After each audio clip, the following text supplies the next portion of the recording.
नमस्कार, मी दिवाणजी आहेर. दिल्लीत झालेल्या कार स्फोटानंतर भयानक माहिती समोर आली आहे.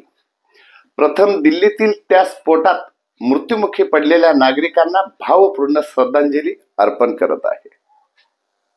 6 डिसेंबर 1992 रोजी बाबरी मशीद पाडल्याचा बदला घेण्यासाठी येत्या 6 डिसेंबरला दहशतवाद्यांना दिल्लीत स्फोट घडवायचे होते.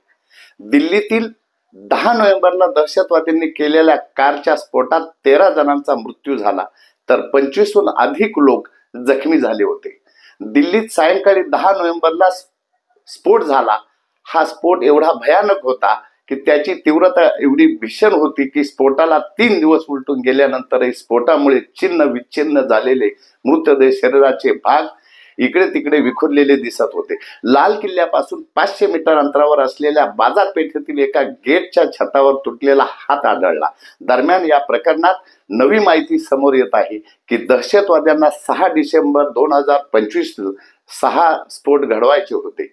पोलिसांनी दिलेल्या माहितीनुसार दहशतवाद्यांच्या या मॉड्यूलला व्हाईट कॉलर मॉड्यूल असं नाव दिलं आहे. तसंच बाबरी मशीद पाडल्याचा बदला या दहशतवाद्यांना 6 डिसेंबर 2025 रोजी 6 स्फोट घडवून आणून घ्यायचा होता, अशी माहिती आता समोर येत आहे. 10 नोव्हेंबरला हा स्फोट झाला. त्याआधी फरीदाबाद या ठिकाणी 2900 किलो स्फोटक जप्त केली होती. उमर नबी हा या प्रकरणातला मुख्य दहशतवादी आहे. पोलीस सूत्रांनी दिलेल्या माहितीनुसार या सगळ्यांना लाल किल्ला आणि इतर ठिकाणी स्फोट घडवायचे होते आणि 6 डिसेंबर 1992 ला बाबरी मशीद पाडली गेली, त्याचा बदला घ्यायचा होता. 16व्या शतकात बाबरी मशीद उभी राहिली होती. ही बाबरी मशीद राम जन्मभूमीच्या जागेवर उभी राहिली आहे असा दावा होत होता. ज्यानंतर हा वादही पेटला होता. दरम्यान 6 डिसेंबर 1992 ला बाबरी मशीद कारसेवकांनी पाडली. त्यानंतर झालेल्या प्रदीर्घ न्यायालयीन लढ्यात राम मंदिराच्या बाजूने निकाल लागला आणि 2020 मध्ये राम मंदिराचे काम सुरू झाले. दरम्यान बाबरी मशीद पाडली गेल्याचा बदला जैश ए मोहम्मद या दहशतवादी संघटनेला घ्यायचा होता. त्यामुळे त्यांनी दहशतवाद्यांचं व्हाईट कॉलर मर्डर उभं केलं. कारण जैश ए मोहम्मदचा म्होरक्या मसूद अझहर हा अयोध्येवर कायमच टीका करतो. दरम्यान दिल्ली स्फोटानंतर ही महत्वाची माहिती पोलीस सूत्रांकडून मिळालेली आहे. तसेच डॉक्टरांचे हे मॉड्यूल दिल्लीत लाल किल्ल्यासह 6 ठिकाणी स्फोट घडवणार होतं, अशी माहिती समोर आली आहे. परंतु वेळ आणि काळ चुकल्यामुळं लाल किल्ल्यासमोर 10 नोव्हेंबरला झालेला एका स्फोटावरच दहशतवाद्यांचे बिंग फुटले आणि पुढील होणारी 6 डिसेंबर 2025 ची मोठी दुर्घटना टळली, इतके मात्र नक्की.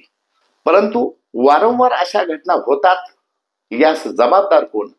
निष्पाप नागरिकांचे बळी गेल्यानंतर यंत्रणा खडबडून जागे होते आणि झालेल्या ठिकाणचा पंचनामा करणे, जनतेला आश्वासन देणे यावरच आपली पाठ थोपटण्यात यंत्रणा सज्ज होते. जर यंत्रणा अविरत काम करते तर मोठ्या प्रमाणात आतंकवादी RDX देशात घेऊन येतात ते कोणत्या मार्गाने आणि कोणाला हाताशी धरतात? शिवाय अशा घटना होईपर्यंत भारतीय यंत्रणा नेमकं काय करते आणि कुठे लक्ष असतं?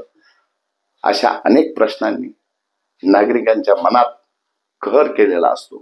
ज्यांच्या घरची व्यक्ती जाते त्यांच्यावर आलेल्या संकटांना आणि त्या संकटांची बरोबरी कोणीही करू शकत नाही. मृत्यूची किंमत एक मूल्यमापन करून देऊन सरकार देखील आपली भूमिका बजावल्याची पावती देऊन आम्हाला किती काळजी आहे हे दाखविण्याचा केविलवाणा प्रयत्न प्रत्येक दुर्दैवी घटनेनंतर दिसून येतो. परंतु या घटना थांबणार कधी? अंतर्गत राजकीय लढाया आणि परकीय शत्रूंमध्ये देश वेठीस धरला जात आहे.